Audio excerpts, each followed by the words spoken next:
So it's been about a week since I covered the Blake Wheeler trade rumors and the Pierre-Luc Dubois rumors, or not rumors, I should say, news that broke about how he doesn't want to be in Winnipeg long term and how he plans to leave when he's a unrestricted free agent. A lot of you guys in the comment section in that video were like, this is just a negotiation tactic.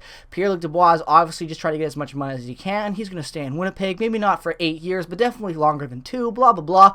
Well, ladies and gentlemen, it looks like if you thought that, you were pretty much wrong, because the trade talks have already begun involving Pierre-Luc Dubois, and I wouldn't be surprised if we see either Dubois, Wheeler, or Scheifele dealt before the draft. I think at this point, it's a given that the Jets are going to be one of the busiest teams on draft day, or in the coming up days to draft day.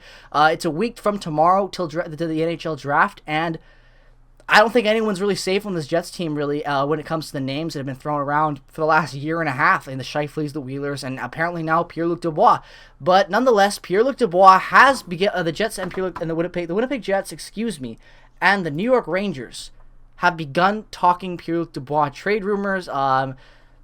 Yeah. So it looks like Dubois is on his way out, and with the potential New York Rangers being the destination for him. And it's funny because the Jets now, if this happens, and the Jets trade Dubois to the Rangers, that's 3 major trades the Jets have made with the Rangers. I think that's more than any other team since they've come back. We're talking about the Kevin Hayes trade way back when, the trade deadline. We're talking about the Jacob Trouba trade, and we're talking about the Andrew Kopp trade. So there's been a lot of back and forth dealings with the New York Rangers and the Jets since they've come back to Winnipeg, obviously, in the last 11 years.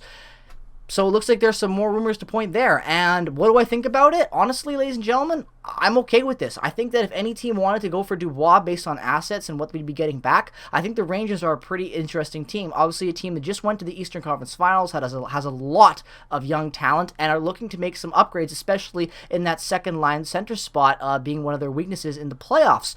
Nonetheless, though, Dubois, what are you getting if you're a Rangers fan watching this video and you want to know more about Dubois? Well, it's pretty simple. Dubois is nothing more than a powerhouse two-way forward that has a lot of grit and takes a lot of penalties, but also puts up a lot of points. This year was a career high for him in goals, with 28 goals on 81 games, as well as 32 assists for 60 points in 81 games. But that penalty minutes was one of the highest in the league, with 106 penalty minutes. He was definitely out there making his presence known. At times it was great, and other times it wasn't great. So Dubois is what I would say your stereotypical power forward from Quebec. He's a guy that's going to talk some shit. He's going to play some great hockey. He's going to score you some goals in tight. He has a lot of skill, can win faceoffs. He's everything you want in a center, as well as a elite forward, because not only does he have great vision, great passing plays, good defensive abilities as well, he also can put up the points, as we've seen. 60 points obviously being his second highest point totals in a season, 61 being his highest with Columbus Blue Jackets back in 2018-19 in 82 games. Dubois, in my opinion, had his best season last year. I really thought it was his best growth year, not only because of the goal totals obviously being put up in 28, but just everything about his game felt more matured, and he just was trying to find himself better. It's like he had a newer identity since leaving Columbus. He didn't have to be this guy that Tortorella wanted him to be anymore. He could be more of his own player, a guy that we saw more of in the junior leagues. But he was great with the Jets last year. I didn't really buy his jersey, even though I wanted to, because I was worried about something like this happen. But hell, I even talked about Dubois being named the next captain over Mark Scheifele because of his leadership skills and his grit on the ice and the type of play that he brought and the type of, attitude he had on the bench. But it looks like he doesn't want to be part of the picture long term. And, it sucks, because when you go over to Cap Friendly, we take a look real quick, you can see right there with the forward core, he's an RFA. He's got no team control, yet he's dictating everything for his future right now. And it sucks, because we went through this with Andrew Kopp, we went through this with Jacob Trouba, we went through this now with Pierre-Luc Dubois, and even to an extent with Patrick Laine before he was was shipped out of town. It just sucks. It really does, because a lot of guys love to stay in Winnipeg, and you can tell that by the contracts that are signed. You don't have guys like Kyle Connor signing $7 million contracts until 2025, 2026, 8-year, 7-year deals because he doesn't like Winnipeg. Same goes for Josh Morrissey. Same goes for Connor Hellebuck, who signed a 5-year deal a few seasons back now, obviously. It just sucks, because this should have been not the situation. We traded for Dubois because he has family ties to the team and everything, and it just sucks this is the way it's gone, because his advanced stats speak for themselves. He had a good year last year, an improved year, and this is a Jets team, ladies and gentlemen, that sucked defensively, sucked on the power play for a quarter of the year, almost half the year. It sucked everywhere for a lot of time. Even strength 5-on-5 hockey, they weren't that good. So Dubois was really a leader on the ice last year for the Jets and really came into his own at 23 years old. And it just sucks that he's already on his way out, because we gave up Patrick fucking Laine for this guy. This guy was supposed to be the one that wanted to stay in Winnipeg. And after what, a year and a half and a shortened season last year and a full year this year, he's already done? It pisses me off. It really does. We have a good team in Winnipeg when it comes to core guys that are already on contracts. You can't tell me otherwise. Connor Hellebuck, Kyle Connor, Mark Scheifele, and his attitude is a problem, but he's still a pretty good hockey player at, what, $6 million. Josh Morrissey had a great defensive year last year. The Jets have strengths. Yet you have guys like this that are just toxic in the room. Same with Scheifele and same with Wheeler. It's evident now because Dubois has demanded trades in the juniors. He's demanded trades out of Columbus in the NHL. And now he's demanding a trade at another NHL team in the Winnipeg Jets. So it's very frustrating. So on the Rangers side of things, let's talk about what the Rangers might give up for Pierre-Luc Dubois in a hypothetical trade. So we go over to the Rangers cap friendly. Let's take a look at their forward core. Now, this is just me as a Jets fan talking about the skill as Dubois based on what you're probably going to get in a situation like this. You're not going to be getting a guy 1-for-1 like Laine. This is going to be a bigger trade because they don't have a guy that they're willing to trade that's equal in power and skill 1-for-1. We're not talking about a Hall for Larson type deal situation here because when you think about it, Laine and Dubois had a lot of similar strengths, so it made sense that even though it wasn't 1-for-1, the big pieces going back obviously would be Laine and Dubois. Brozovic was more of a throw-in because he wasn't going to sign with the Jets and they just needed to move him off the books.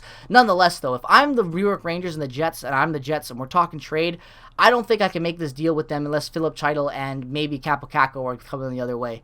I'm being serious. I know I probably butchered Philip's name there. My pronunciations have always been weak. Nonetheless, though, these are two up-and-coming young guys that have potential, that haven't been given the best roles with the Rangers, that have a lot of growing room to go, and have shown that they've got a lot of skill at the NHL, and just need they need to be taken to the next level. They need to be given the opportunity to show how they can play with more minutes and get up more points and power play and whatnot. And those are two guys that I think have a lot to offer in this league for a long time.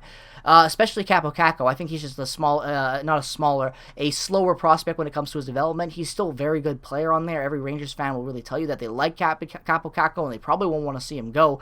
But nonetheless, if I'm the Jets, Kakko is a must coming over, and I would say that Chytil has to as well as a first-round pick. And as you can see right there, they don't have a first-round pick this year because we took it already. So next year's first would definitely have to be on the table if I'm the Rangers. I'm taking two good prospects, and a first minimum. And even those guys in Kakko and Chytil, they've played for 3 years in the NHL already. They're not really prospects anymore, but those are the guys that I need for Dubois if I'm the Jets, because Dubois, he's supposed to be the guy to stay. And now you're having to deal him a year and a half into his tenure already. You're getting the absolute most you can. Not to mention the fact that you're getting team control with Dubois, a guy who's elite already at this point, and team control, who you can sign on a long-term deal that probably would be okay playing with the Rangers. There's a lot of different elements in the way that this could go. But, when you look at Kakko's stats, this year he only had 18 points in 43 games with some injury trouble. Chytil as well, 67 points, 67 games, 22 points.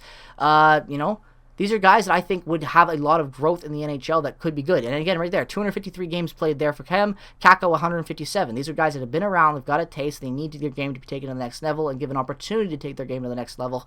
The Jets might be a team that could give them that opportunity because these are guys that are already proven in the league to be good. Let's take them and make them into that next piece, because we did that with Neil Pionk, and look what Neil Pionk turned into. So I'm definitely okay with taking a guy like Kakko or Chytil in that situation. But nonetheless, end of the day, I don't want this trade to happen, ladies and gentlemen. I really don't. I don't think that this is a smart move for the Jets. I don't even know why they're talking about trading Dubois right now. And I know what you're thinking. Oh, he doesn't want to stay long term. That's right. Trade the cancers out of the room. Get rid of Wheeler. Get rid of Scheifele, or at least get rid of one of those guys. Because let me be real, I don't really think Wheeler is the number one cancer in that room. It is 100% Mark Scheifele based on reports. You gotta do something to this team. And I don't know if trading Dubois when you have team control still is the right decision, because Dubois could get you a very, very, very nice package at the trade deadline or even the offseason next year. Look what Laine got, after we signed him to that 2-year bridge. I just don't think that this is the right move right now. Definitely trading him is, but I don't know. The Jets at least are talking. They're getting their foot out the door. They're doing the necessary things they have to do when a guy tells you they don't want to stay in Winnipeg. They're not being passive. They're not being, let's wait and see 2 years how it turns out, which I like. But at the same time, I think really what it comes down to is a fan of this team, is a fan of Dubois, a guy who was really critical of him in his first year here and then praised him every game in his second season.